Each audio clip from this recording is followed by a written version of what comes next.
Hello everyone. আমাদের এখানে আজ খুব কড়া রোদ উঠেছে। সব কয়টা কাপড় একদম শুকিয়ে গেছে। একদম আজকে কাপড় মেলার আর ঘরে এনে রাখার আর কোনো টেনশন নেই। কাপড় পুরো শুকনো। এখন আমি কাপড় তুলে এখন চলে আসলাম ঘরে রান্না করতে। আজকে করব শুধু মাছের তরকারি আর একটা ভাজা। এখানে ভাজাটা করে নিয়েছি আগে। ভাজাটা হয়ে গেছে। আলু ভাজা করেছি আর এখানে করব বেগুন দিয়ে আলু দিয়ে মাছের ঝোল।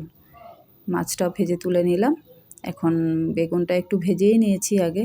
বেগুনটা ভেজে এখন কালো জিরা ফোড়ন দিয়ে ওই সব রেগুলার মশলা দিয়ে তরকারিটা করব। আলুটা ভেজে নিচ্ছি এখানে। আর যেটা কাঁচা লঙ্কা জিরা এসব বাটা দিয়ে এখানে দিয়ে দিচ্ছি। গ্রাইন্ডারে পেস্ট করে নিয়েছি কিছুটা।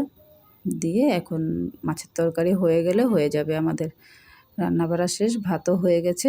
এটা করলেই শেষ। তোমরা কে কী রান্না করেছো বন্ধু বলো, একটু কমেন্ট করে জানিও আজ কে কী দিয়ে খেয়েছো।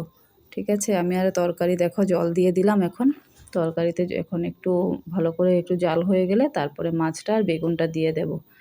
মাছ আর বেগুন দিয়ে দিচ্ছি, ধনেপাতা দিয়ে দেব, হয়ে গেল তরকারি। শীতের ধনেপাতা সব কিছুতেই ভালো লাগে বলো।